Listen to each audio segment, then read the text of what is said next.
What would make a man who appeared to be an upstanding member of his community hide 29 bodies beneath his home? How could someone blend in so perfectly, deceiving friends, neighbors, and even law enforcement for so long? John Wayne Gacy, known as the Killer Clown, lived a double life that would shock the world when his horrifying secrets were finally uncovered. Behind the facade of a jovial party clown and local politician, a monster lurked, leaving a trail of victims no one ever suspected. John Wayne Gacy was a man of contrasts. On the outside, he was a successful businessman, an aspiring local politician, and a community member. But beneath the mask of normalcy, something far more sinister lurked. It all began in 1972 when 15-year-old Timothy McCoy disappeared. Timothy had been hitchhiking when Gacy offered him a ride. They stopped at Gacy's house, where he promised the boy a meal and a place to sleep. Instead, Timothy became the first of many to vanish from the streets of Chicago, never to be seen again. At first, police didn't suspect foul play. Missing persons reports came in, but they were often ignored or written off as teenage runaways. However, Gacy's true nature began to show in the years that followed. Over the next several years, a troubling pattern emerged. Young men, often with troubled pasts or run-ins with the law, began disappearing without a trace. Gacy, always the charmer, knew how to lure his victims.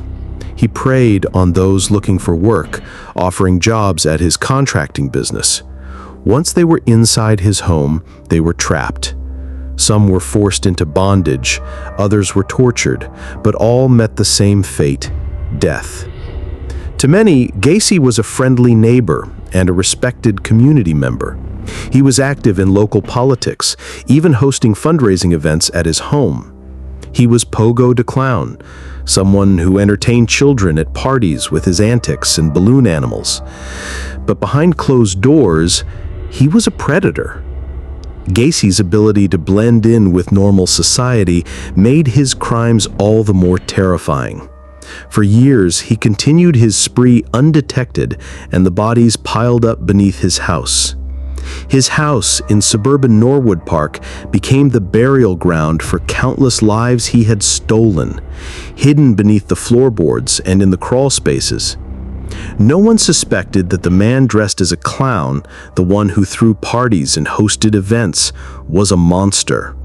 But as the number of missing young men began to rise, authorities started to take notice. Little did they know that Gacy had already taken the lives of dozens before they even began their search for answers. John Wayne Gacy's victims were young men, often in vulnerable situations, who trusted him and were lured to his home with promises of work or a place to stay. These were real people, not just names in a list. They had hopes, families, and lives ahead of them, all of which were tragically cut short by a man who wore a mask of normalcy to the world. John Mowry, a 19-year-old in 1976, was one of the next to go missing. He had been living with a friend when he suddenly disappeared after a job interview. His family became worried, but there were no immediate leads, and the case quickly went cold. Michael Rossi, another young man, disappeared soon after, contributing to a growing number of unsolved disappearances. To the outside world, these were just random cases of young men going missing, with no clear connection between them. But to Gacy, these were opportunities. He preyed on young men who were looking for work or a place to stay. Those who may not have had strong family support or a stable home life. He promised them employment or shelter, and in return, they never returned home. No one could imagine that someone who appeared so trustworthy and respectable could be capable of such horrors. What made these cases even more heartbreaking was that many of these young men were never given proper closure. Their families were left in the dark, not knowing what had happened to them. While Gacy's life appeared ordinary on the outside, the truth was hidden behind closed doors, where the young men he lured into his home were never seen again. As the disappearances continued, the authorities began to notice a disturbing pattern, but they couldn't yet connect the dots. The thought that a well-regarded member of the community might be involved seemed unfathomable, but as more victims were discovered, it became impossible to ignore the truth. How many more young lives had been stolen, hidden away in the quiet of a suburban home? It wasn't until 1978, after a series of unnerving disappearances, that the truth about John Wayne Gacy began to surface. The community had grown restless, and the police were starting to recognize a disturbing trend in the case files. The number of young men who had vanished, seemingly without a trace, was rising, and all within the same area of Norwood Park, Illinois. Still, no one could have guessed that the man living in the midst of it all was the one responsible. The turning point came when 15-year-old Robert Piest vanished on December 11, 1978.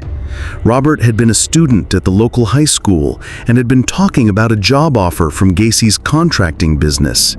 He had gone to meet Gacy that evening to discuss the position, but he never returned home. His mother, frantic with worry, contacted the authorities immediately, and the investigation began in earnest. Robert's disappearance became the catalyst that finally put Gacy under police scrutiny. The initial investigation focused on Gacy's background and his business dealings, but detectives quickly learned that Gacy had a troubling history of suspicious encounters with young men. His previous run-ins with the law, including a conviction for sexual assault years earlier, began to raise red flags. Yet, even with these concerns, Gacy's outward persona as a friendly community member made it difficult for authorities to see him as the culprit. As the investigation into Robert Piest's disappearance deepened, a key breakthrough came when a young man named Michael Rossi was found to have had a similar encounter with Gacy earlier that year. Authorities were able to connect the dots and began to suspect that Gacy might be involved in more than just Robert's disappearance. The police began to monitor Gacy, but their investigation was hindered by his charm and affability. His community status provided him with a kind of immunity in the eyes of the public, and no one could imagine that this same man might be behind the growing list of disappearances. However, it wasn't just the authorities that had become suspicious. Gacy's employees and acquaintances began to question his behavior. One of his former workers, a man named John Wayne Gacy Jr., later admitted to being uncomfortable around Gacy's strange and unsettling actions. These disturbing behaviors became more apparent to those around him as the investigation continued. The breakthrough came when, during a search of Gacy's house, police discovered a crucial piece of evidence: Gacy's own words. A phone call was placed to a detective, and Gacy's voice on the line made it clear that he was aware of the investigation. But it was the search of his home that ultimately uncovered the horrific truth. Bodies were buried beneath his floorboards. This discovery would mark the beginning of the end for Gacy's reign of terror. Authorities began digging under Gacy's house, and what they found was unimaginable. There, hidden in the earth beneath the seemingly ordinary home, were the remains of several young men. Gacy had not only taken their lives, but he had also hidden them in the most inconspicuous place, under the floorboards of his house, in the very place where he had lived for years, unsuspected by those around him. Gacy was born on March 17, 1942, in Chicago, Illinois, to a strict and often abusive family. His father, John Sr., was an alcoholic who belittled and physically punished him. Gacy's mother, although loving, was often unable to protect him from his father's cruelty. This abusive environment shaped much of Gacy's later behavior, and many experts believe it played a role in his twisted worldview and the violence he would eventually unleash. Growing up, Gacy struggled with his sexuality and self-worth, often feeling like an outsider. In his youth, he was overweight and socially awkward, but he worked hard to reinvent himself. He eventually found a way to fit in, masking his internal turmoil with charm and a false sense of confidence. He became involved in local politics, volunteering for the Democratic Party, and even running for a position as a precinct captain. In the eyes of the community, he was the model citizen, well-spoken, hard-working, and kind-hearted. But this image was a facade.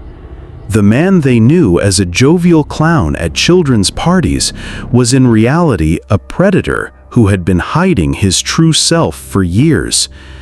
After luring his victims to his house, he would overpower them, often using handcuffs or a rope to restrain them. Then, he would proceed with his torture and ultimately take their lives, leaving their bodies hidden beneath his house. Gacy had been arrested before. He had a criminal record that included a conviction for sexual assault in the 1960s. Yet, despite this, he was able to convince the public and his peers that he was a changed man. His ability to manipulate the truth, combined with his community standing, made it almost impossible for anyone to see the monster beneath the surface. As the investigation into his crimes unfolded, it became clear that Gacy was not the man everyone had thought him to be. He was a predator, a manipulator, and a man who had hidden his true nature behind a mask for years. The question now was, how many others had Gacy manipulated? How many victims had trusted him, just as his neighbors had, before they became his prey? And how had no one seen the true John Wayne Gacy, the man hiding behind the mask? Gacy's modus operandi was disturbingly methodical, reflecting his twisted need for control and power over his victims. He didn't just kill his victims, he tortured them, subjected them to cruel restraints, and left behind an eerie signature that became more apparent with each new crime. His victims were subjected to unimaginable torment, and it was clear that Gacy took perverse pleasure in exerting dominance over them. He would sometimes show them a magic trick, a performance that would make his victims momentarily relax their guard, only to end up bound and helpless in the very next moment. Once his victims were immobilized, he would strangle them, either with his hands or with a cord. This was often done slowly, allowing him to maintain control over their suffering.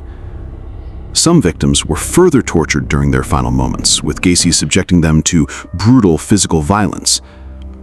His method of murder was not quick or merciful. It was an act of domination that gave him complete power over the life of another person. He used their fear and helplessness as a way to satiate his monstrous desires. What made Gacy's killing spree even chilling was the ritualistic nature of his crimes.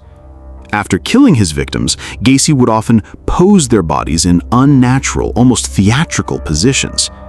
He would sometimes arrange them on the bed, or in other cases, leave them sprawled on the floor as if to make a statement or mark the crime scene with a personal touch. His actions suggested that Gacy didn't just want to kill his victims, he wanted to leave a trace of his power over them even after their deaths. The bodies of Gacy's victims were often hidden beneath the floorboards of his house. The crawl space under his home became his private burial ground, a place where he could hide his gruesome trophies, knowing that no one would suspect what lay beneath the surface. At times, Gacy would even bury the bodies in his backyard, carefully covering them with dirt to keep the police from discovering them too quickly. The victims, many of whom had been subjected to horrific final moments, were left in the dirt, unidentified and forgotten by the world, while Gacy moved on with his life, untouched by suspicion. As the number of bodies beneath his house grew, so did the intensity of his killings. The brutality of the murders escalated, with each new victim suffering more than the last. Gacy's confidence grew with his success. He felt untouchable. And as the bodies piled up, he believed that his status as a well-respected community member would shield him from suspicion. The thought that such a man could be capable of such violence seemed too absurd to entertain. Yet there was a shift. The more Gacy killed, the more he needed to feed his insatiable need for control. He would often keep souvenirs from his victims, something to remind him of the power he held over their lives. He kept photographs of his victims, as well as other items that connected him to the murders. These items were like trophies of the lives he had taken, proof of his dominance, his ability to remain hidden in plain sight. He reveled in his ability to outsmart the authorities, knowing that as long as he kept his mask intact, he could continue his reign of terror. Gacy's pattern of escalation was a clear sign of his growing narcissism and disregard for human life. Each murder became more elaborate and brutal as he tried to push the boundaries of his own power. But with every killing, the risk grew. He couldn't continue hiding in plain sight forever. The more confident he became in his ability to deceive, the closer he drew to his inevitable downfall. With mounting evidence, the police obtained a search warrant for Gacy's home. During their investigation, they found crucial forensic evidence that linked Gacy to the victims. But the real shock came when officers began to dig beneath his house. As they unearthed the bodies of several young men, it became clear that Gacy's reign of terror was far worse than anyone had imagined. The investigation, once slow and hesitant, now had undeniable proof. John Wayne Gacy's life was about to unravel. On December 21, 1978, John Wayne Gacy was arrested after police discovered the horrifying truth beneath his home. He was charged with the murders of at least 29 young men, though the exact number was still uncertain. When the authorities confronted Gacy, he remained calm, even showing little emotion as the weight of his crimes began to surface. The trial began in 1980, and Gacy's chilling indifference continued. He offered little defense, and his actions in court, showing no remorse even when the harrowing testimonies of victims' families were shared, shocked the nation. Gacy's psychiatric evaluations revealed he was a sociopath, showing no empathy for the pain he caused. In March 1980, Gacy was found guilty of all charges. He was sentenced to death. As he was escorted from the courtroom, Gacy remained eerily silent, a man who had finally been unmasked, but whose true motivations remained a dark mystery. John Wayne Gacy's conviction marked the end of a horrifying chapter in Illinois history, but the trauma lingered for the families of his victims. Many were left with unanswered questions, their loved ones' lives forever stolen by a man who had hidden in plain sight. Gacy was sentenced to death and spent 14 years on death row before he was executed by lethal injection in 1994. His crimes changed how the public viewed trust and how law enforcement approached cases of missing persons. The impact of Gacy's actions continues to haunt. If you found this story compelling, subscribe to our channel for more chilling true crime documentaries every week.